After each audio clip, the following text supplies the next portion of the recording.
Hey parent family.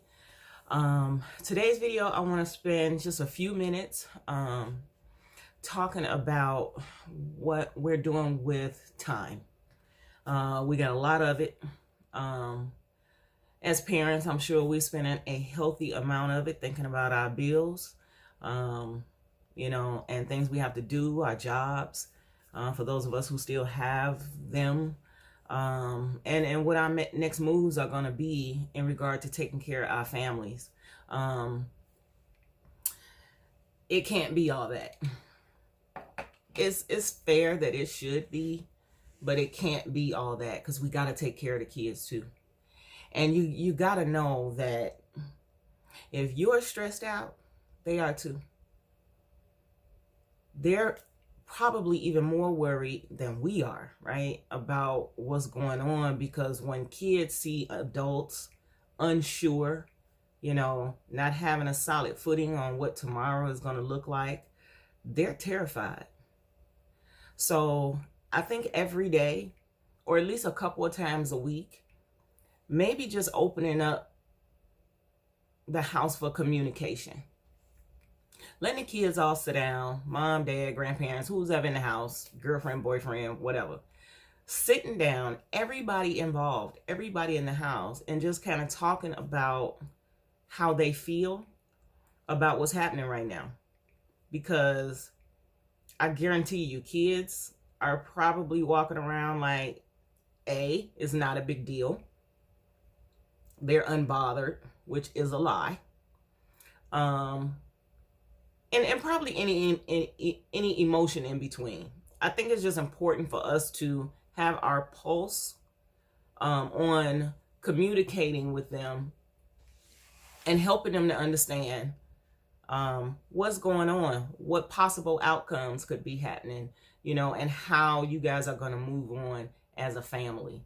Have this discussion every day. Talk about what you see on the news. It's on every day. Don't pretend like it's not happening. Talk about it. Let the kids get an opportunity to talk to you about how they feel about it. Maybe you can reassure them in a lot of ways. For most of us older adults, we've gone through a whole lot of stuff. I must say, a pandemic is a first for me. But we've gone through a lot of things, and as a human race, right? Not just any one particular group or whatever, but all of us, we've gone through a whole lot, and we're going to get through this as well. The question might be how right now. That's a legit question. It's a legit issue for a kid to be concerned and worried about. What does my future look like? I'll tell you a story about growing up. My mom and my grandparents and all their friends, they used to sit around, and I was born in 1970. Okay. So, all they would talk about was, it ain't gonna be no year 2000. Can you imagine saying that? And, just to say 2000 anything, coming from living their whole lives in the 21st century, in the 20th century, where, it was, you said 1982, 19 this, 19 that. For 100 years, they said that. Nobody, well, it's a few people still living that could say 1899, I guess. I don't know. But to say 2000 was unheard of. Well, as a kid, I'm thinking, well, heck, I'll only be 30 years old. And so they made me feel like I was going to die at 30, like the world was going to be over in the year 2000. It affected me, because I felt like, well, what I'm doing all this for, what I'm going to school for, what do I care for, everybody's saying I'm going to die anyway. We all going to be gone. So what's the point? And luckily, of course, I did not take that attitude on. But I can say I made some decisions I probably would not have made had I been a little bit more focused on living past 30. So, and then fast forward to when 1999 actually came, and the whole world went on this 2K. It's all finna blow up, computers, and it was so surreal. Now bring that to today. How do your children feel with COVID going around, a pandemic, and they think maybe everybody's going to get it and die. Or the opposite. Maybe you're very cavalier about it and you think this ain't nothing, it's a conspiracy theory and all this other kind of stuff, and then their grandma gets sick or somebody close to them gets sick, you know.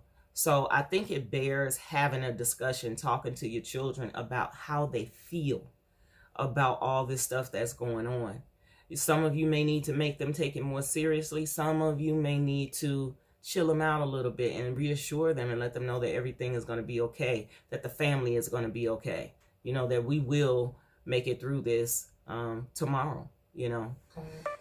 On a lighter note, we can talk about what they can do with their social time, how they can still stay engaged with their friends, even though when they can't go over that, even though they can't go over to their house, they can't go spend the night. For some of you parents that allow that, you know, FaceTime is now a good thing. Facebook, TikTok, social media, all these things are great to keep the kids engaged with their friends. And I think it's important that as parents, we reevaluate how we feel about social media right now. We all have to. So maybe 2 months ago, or 4 months ago, we were all fussing about get off that phone. Now this is kind of their lifeline to their social community right now. So let's monitor it like we were before, and let's make sure that they're getting equivalent amounts of time to socialize, that we let them be able to have that while still focusing on school as well. So no different really than how we were doing things before. We just have to use some different means to get it done, and loosen the reins a little bit on social interaction, you know, via the computer and all of these apps and things that they connect to each other with. So social time, just like I said in the previous video, 2 hours a day. 2 hours 3 times a day, or 3 hours 2 times a day for school. Make up a schedule for social media as well. You know, it's a great way to get the crew together of all their friends. Hey, we gonna meet up at 12 o'clock on Facebook. You know, they can have their own little private group where they're talking to each other, monitored, of course, by parents. But set up social times and social opportunities for them to get together, as well as scheduling learning time. Also, which is probably going to be hard, but they gotta have some physical activity. I'm trying to work out some physical activity. I think I have gained probably 10 pounds just sitting in the house doing homework and kind of revamping some things with my businesses. So I think it's important that the kids get some physical activity. You know, one of my daughters was talking about these TikTok challenges where they're doing all this dancing and kind of stuff. I might hop on one myself because sister need to get up. But making sure that the kids are having some physical challenges. There are some YouTube videos. Y'all know I love YouTube, not just because I'm on it, but I love YouTube. Put in like exercise with family or hip hop exercise. So much stuff comes up. That is so much fun. I like Fitness Bender. If you're like gym person, if you're a gym person and you like, you know, all the machines and that type of thing, hop on Fitness Bender. They gotta have 1,000 videos up. 30 minutes, yoga, HIIT, way extreme, and like grandma exercise in a chair, and everything in between. The kids can have fun on those hip hop and all the different kinds of music they listen to, style workouts. There's a grandma on there who works out with her grandkids. I have to find that video, but she's lost a buttload of weight and she looks great. But she just started dancing in the living room on YouTube with the kids. So try to make it fun. It's also a great opportunity to get the family to connect. It may start off kind of dorky in the beginning, but it can get fun. You know, you gotta create some opportunities here with your kids, and it's gotta be as similar to their school structure as they used to have, with gym and lunch and learning and, you know, all the different things that they did, especially since we're in the house now and we can't go too far.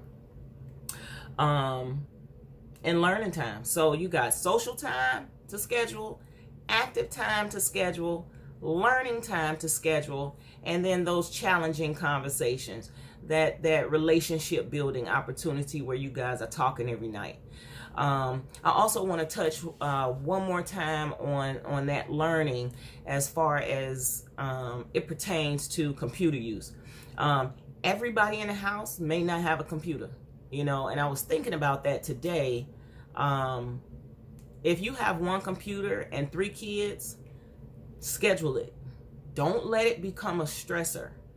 Little Johnny gets it from 10 to 12. Little Becky gets it from 12 to 2.